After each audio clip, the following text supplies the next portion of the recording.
Bonjour à tous, il est question aujourd'hui de Machete Kills, réalisé par Michel Rodriguez... Alors ça va être compliqué parce que les Rodriguez, toute la famille est dedans. Alors réalisé par Robert Rodriguez, avec Michel Rodriguez dans un des rôles principaux, Danny Trejo dans le rôle titre, Amber Heard, Lady Gaga, Charlie Sheen, Mel Gibson, Antonio Banderas, etc., etc., etc. Un gros casting, un gros coup, un gros film, du coup. C'est assez opposé finalement au concept de base, qui était l'idée de faire des trucs un peu poisseux, un peu miteux, et finalement de se retrouver avec des trucs comme ça. La grande question était, est-ce que ce sera aussi bien que le premier, et comment se présente le film? Alors donc, avis à l'issue du visionnage. Oui, c'est drôle, parfois. Oui, c'est un bel hommage au film du style Grindhouse, parfois. Mais le projet s'est vachement perdu et à mon avis a beaucoup oublié ce qu'il était à l'origine. Et le problème, c'est que le résultat final est brouillon, un peu foireux, et surtout beaucoup trop léché par rapport à ce que ça doit être. Le concept des films Grindhouse qui était Planète Terror et merde, c'est quoi l'autre? Putain, ils sont où les Grindhouse? L'autre là, celui où ça va vite. Boulevard des Morts. C'était des films qui avaient été réalisés dans les conditions de l'époque. C'est-à-dire que comment dire ça? Tourner avec des bouts de ficelle. Il y avait un côté effectivement parfois un peu trop élaboré pour ce que c'était censé être, mais il y avait toujours ce côté dégueulasse, ce filtre sur l'image, cette impression qu'il n'y avait pas de moyens, que c'était tellement grotesque, tellement énorme que ça n'avait aucun sens. Quand les soldats commencent à muter dans Planète Terror, ils ressemblent à rien. Enfin, en soi, c'est juste un gros truc de latex. Ça fait vraiment la grosse créature de film de série B. Quand ils ont fait Machete, ils ont réussi à rester dans ce style-là parce que le film restait sur... C'est amusant de dire ça maintenant que la suite est là, mais sur Terre. Ils avaient les pieds sur Terre, ils savaient qu'ils voulaient faire un film hommage à ce genre de production foireuse, un peu miteuse. Ils avaient des idées, ils avaient des concepts, ils avaient des trucs, mais ça restait réaliste. Quasiment tout avait été filmé devant la caméra. Avec Machete Kills, et probablement avec la suite, Kills Again in Space, si tout est bien prévu, je pense qu'ils se sont foirés. Déjà, il y a beaucoup trop de moyens par rapport à ce que ça doit être. Les effets spéciaux malgré tout, sont plus réussis qu'ils ne le devraient.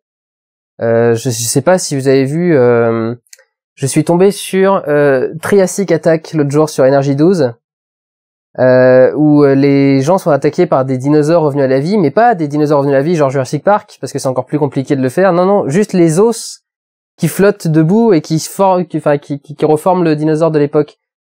Et je suis tombé le dinosaure en 3D n'avait même pas d'ombre au sol. Tellement c'est mal fait, tellement c'est foireux. Et ils ont oublié que c'est ça qu'ils font quand ils font ce genre de film. Et là, du coup, tout ce qu'ils font est trop parfait, trop poussé, trop développé. Le personnage du caméléon, quand il change de visage, c'est pareil, beaucoup trop poussé au niveau de la perfection de la prothèse et du machin. Surtout là où ils ont beaucoup trop poussé, c'est au niveau du scénario. Parce que du coup, c'est trop bien écrit pour ce que ça doit être, et pas assez bien écrit pour être un bon scénario. Mais volontairement. Il savait qu'il voulait faire un truc débile. À la base, la mission qu'il a, les changeurs-là, à la base, c'est mauvais. Le problème, c'est que le scénariste de Machete Kills a entendu Rodriguez dire qu'il voulait que le troisième se passe dans l'espace. Et le mec s'est dit, comment je fais à partir de là pour que, en partant de l'histoire de Machete, on arrive à un Machete Kills Again in Space. Dans Machete Kills. Et c'est sa grande faute. Ce genre de film ne prévoit jamais de dérailler. Ça arrive comme ça. Il aurait dû faire son Machete Kills, exactement comme il aurait fait un Machete normal. Et peut-être à la fin, une dernière séquence, voir le méchant qui s'envole dans une navette spatiale ou un truc dans le genre. Ce que Austin Powers avait réussi à faire très très bien. Austin Powers fait très très bien ce genre de choses. Là, en fait, le truc, c'est que le troisième film arrive tellement dans le deuxième qu'on a deux films en même temps quasiment. C'est-à-dire qu'on a un film avec un Danny Trejo qui en gros est une espèce de James Bond mexicain, qui part à la recherche d'un baron de la drogue. Et en même temps, en parallèle, voire même au bout d'un moment devenant l'élément central, se prépare le scénario de l'épisode 3 qui va se passer dans l'espace. Avec un méchant du coup qui a une station spatiale et qui ramène des gens dans l'espace. En soi c'est con, mais les deux se mélangent tellement que du coup le film va à fond la caisse, n'a jamais le temps de développer ni ses sketchs, ni ses caméos d'acteurs. Parce que la bande-annonce vous montre qu'il y a énormément d'acteurs qui arrivent dedans, chacun doit avoir 1 minute 30 de temps d'écran. Le reste, c'est uniquement Danny Trejo, un tout petit peu de Michelle Rodriguez, et ça passe en 2 secondes. En gros, ils ont le temps de faire 3-4 blagues avec chaque personnage, et après ils passent à autre chose. Ils veulent à la fois tellement se moquer des super, faire un super vilain James Bond, mais mexicain pourri, et en même temps préparer le truc science-fiction, que du coup on a une scène avec des tonnes de références sur des mafieux, des machins dans le genre et tout le bordel, une course-poursuite qui dure bien plus longtemps que n'importe quelle autre scène de dialogue, ce qui est le but, c'est normal, et d'un seul coup on arrive dans un autre lieu et là on a à nouveau une vague de références de science-fiction. Mais alors bon, moi en plus j'étais content parce que il y a beaucoup de références science-fiction.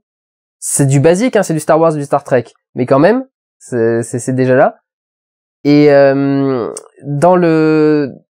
qui montre des images du troisième, parce qu'il y a au début du film une bande-annonce Greenhouse pour Machete Kills Again in Space, avec des images de ce que devrait être le troisième film normalement.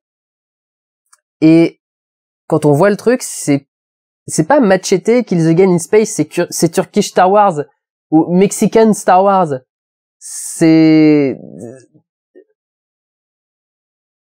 Je sais pas est-ce qu'il voulait se moquer du plagiat qui pouvait être fait dans certains films, d'autres films, mais je suis pas sûr que ce soit une bonne direction dans laquelle se lancer, parce que forcément s'ils rigolent de choses qu'ils copient, ça veut dire qu'à la base ils doivent copier, donc forcément ça fait un truc un peu casse-gueule, c'est qu'au final ils sont obligés de faire ce qu'ils dénoncent. Ce qui est un petit peu étrange. Donc, il y a tout ça qui pose beaucoup de problèmes aussi. Et les caméos, vraiment, se font en 1 minute 30 maximum par personnage. En particulier avec le caméléon. Mais avec d'autres personnages, Charlie Sheen en président, il apparaît 3 fois à l'écran. Grosso modo, il a une scène où il confie une mission et puis une scène à la fin. Même s'ils font des sketchs très drôles avec lui.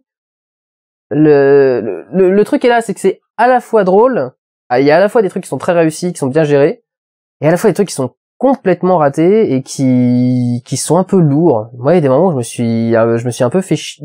J'ai pas fait chier parce qu'il se passe toujours quelque chose à l'écran, mais j'étais un peu perdu, un peu en mode déconnexion neuronale, ce qui est pas, contrairement à ce que beaucoup croient, ce qui n'est pas ce que veut Machete Kills, Machete en tout cas. Machete, c'est un film qui se veut hommage. Donc c'est un film qui doit réfléchir forcément, parce que c'est un film qui doit faire des références, c'est un film qui doit caser plusieurs choses de différents films en même temps. C'est un film qui doit étudier les codes. Et tout ça, c'est pas un film où on débranche son cerveau. C'est un film où justement notre cerveau doit être entretenu de sorte à être intéressé par les références, intéressé par l'action, et à ce qu'on le fasse rigoler grâce à différentes références et différentes blagues. Et du coup, ça marche pas tout le temps. Il y a quand même des moments où le cerveau est en train de se dire je vois qu'on essaye de me faire rire, mais c'est pas rigolo. C'est un peu le problème, c'est le film est trop sûr de ses effets. Il est trop sûr que chaque scène, que chaque réplique qu'il va dire va être reçue telle qu'elle doit l'être, et que chaque référence va passer comme elle doit, etc., etc. que tout le monde va comprendre les blagues, alors qu'il y en a certaines qui tournent un peu autour de la private joke. Ouais, un côté un peu mélange, un peu bordélique, très bordélique, qui perd. C'est ce qui n'empêche pas qu'il y a des passages extrêmement drôles dans le film. Il y a comment s'appelle-t-elle cette jeune femme là qui a joué dans Modern Family, Sofia Vergara, qui joue le rôle d'une matrone, d'une maquerelle de Maison Close, et qui veut venger sa fille. Alors sa fille qui est, je sais plus comment s'appelle la nana, mais une nana Disney qui jouait dans les High School Musical, les trucs dans ce genre-là, et qui là donc fait son rôle un peu comme les 4 Poufias de Spring Breakers, qui fait son rôle je me lâche et je me libère, etc. Non, elle a 4 répliques, elle meurt. Ça sert même pas à quelque chose de la mettre au générique, je comprends pas trop l'idée. Enfin, c'est vraiment cette idée d'accumulation de caméos, d'accumulation de trucs, en se disant que ça va faire rire, mais en fait non, c'est juste qu'il y en a trop, ça va dans tous les sens, et du coup on oublie ce qui est vraiment marrant. Heureusement qu'il y a certains moments avec des scènes qui marchent bien, notamment avec cette jeune femme-là, qui a le rôle d'une nana complètement tarée, avec ses mitrailleuses nichons et son arme secondaire. Oh, il doit être dans l'abondance, vous voyez de quoi je veux parler. Le personnage de Michelle Rodriguez a moins ce côté intéressant qu'elle avait dans le premier. Le personnage alors comment elle s'appelle, elle? Une blonde quelconque, je crois que c'est Amber Heard, ou un truc dans ce genre-là, mais bref. Random Chick number 7, ou un truc dans le genre, qui a un personnage un peu plus fun, un peu plus sympa, qui joue de façon sympathique, mais pareil, tout ça est tellement expédié, tout ça va tellement vite, il se passe tellement de choses en même temps. Ce qui pareil ne colle pas trop au concept d'origine du film Grindhouse, qui est plutôt, qui met beaucoup d'action, mais qui le filme assez mal, donc il faut que les plans restent assez longtemps, sinon on voit pas ce qui se passe. Et qui développerait ça beaucoup plus que ça ne l'est ici. Je veux dire, là c'est vraiment accéléré. On a presque l'impression que ça devient un trailer pour Machete 3. C'est un peu dommage. Je vais pas avoir grand chose d'autre à dire, mais je pense que le projet se perd. Ne serait-ce que le fait que l'image soit absolument nickel pendant tout le film, mais vraiment précision parfaite de la haute définition, qui déjà montre que le film a oublié ce qui devait être à la base, que normalement c'est du film avec beaucoup de grains, c'est du film avec des pellicules abîmées, avec des rayures partout, avec ce sentiment de vieux film. Là on n'a pas du tout le sentiment que c'est un vieux film, c'est très clairement un film moderne, peut-être un peu direct to DVD, mais pas plus que ça. Et donc je pense vraiment que le film a oublié ce qui était censé être, et du coup j'ai très très peur pour Machete Kills Again in Space, parce que de ce qu'on voit des fausses bandes annonces du film et de ce qui se prépare, bah ce sera à voir. Vraiment, déjà les effets spéciaux sont trop bien faits, les trucs sont trop bien foutus, ça pompe honteusement Star Wars, mais plus que n'importe quel film de mauvais goût aurait voulu pomper Star Wars. C'est dommage. Machete, ça aurait pu être une belle trilogie intéressante du cinéma, et je crois malheureusement que ça va faire un mauvais soufflet, simplement parce que ils se sont laissés emporter par leur projet, par leur pub, par la réaction des fans et du public. Et c'est très très dommage. Bref. Prenez soin de vous, allez voir des films. Ciao.